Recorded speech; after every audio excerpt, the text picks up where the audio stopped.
About 5 years ago, I lived downtown in a major city in the US. I've always been a night person, so I would often find myself bored after my roommate, who was decidedly not a night person, went to sleep. To pass the time, I used to go for long walks and spend the time thinking.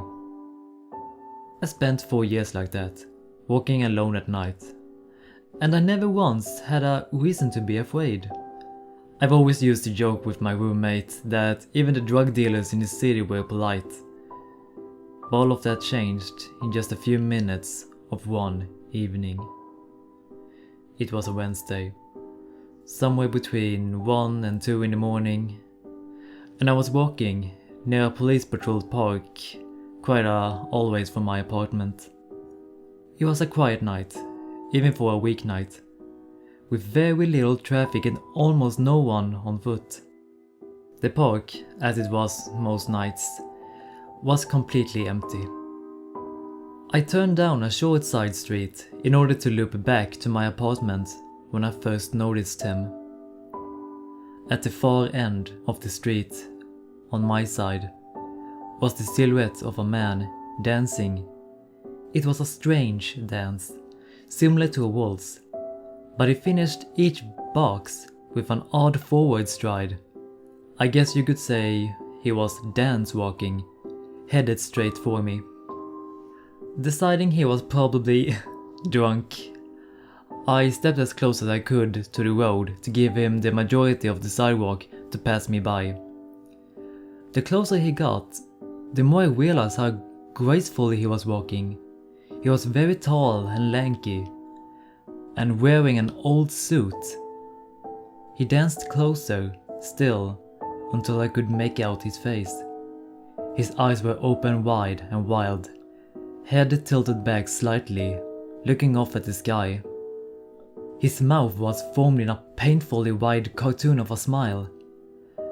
Between the eyes and the smile, I decided to cross the street before he danced any closer. I took my eyes off of him to cross the empty street. As I reached the other side, I glanced back, and then stopped dead in my tracks. He had stopped dancing and was standing with one foot on the street, perfectly parallel to me.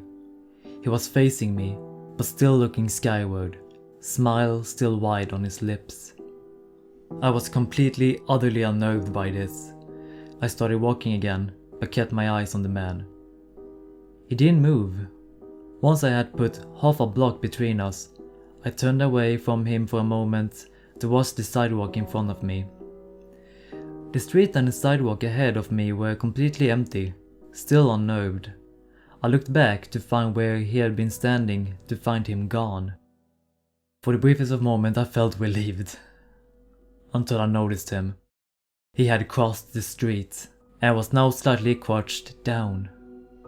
I couldn't tell for sure due to the distance and the shadows, but I was certain he was facing me. I had looked away from him for no more than 10 seconds, so it was clear that he had moved fast. I was so shocked that I stood there for some time, staring at him, and then he started moving towards me again. He took giant, exaggerated, tiptoed steps, as if he were a cartoon character sneaking up on someone, except he was moving very, very quickly. I'd like to say at this point I ran away or pulled out my pepper spray or my cell phone or anything at all, but I didn't. I just stood there, completely frozen, as the Smiling Man crept toward me. And then he stopped again, about a car length away from me, still smiling with his smile, still looking to the sky. When I finally found my voice, I blurted out the first thing that came to mind. What I meant to ask was, "What do you want?" in an angry, commanding tone. What came out was a whisper. What? Regardless of whether or not humans can smell fear, they can certainly hear it. I heard it in my own voice, and that only made me more afraid. But he didn't react to it at all. He just stood there, smiling. And then, after what felt like forever, He turned around very slowly and started dance walking away, just like that. Not wanting to turn my back to him again, I just watched him go, until he was far enough away to almost be out of sight. And then I realized something. He wasn't moving away anymore, nor was he dancing. I watched in horror as the distant shape of him grew larger and larger. He was coming back to my way, and this time he was running. I ran too. I ran until I was off the side road and then back into a better lit road with sparse traffic. Looking behind me then, he was nowhere to be found. The rest of the way home, I kept glancing over my shoulder, always expecting to see his stupid smile, but he was never there.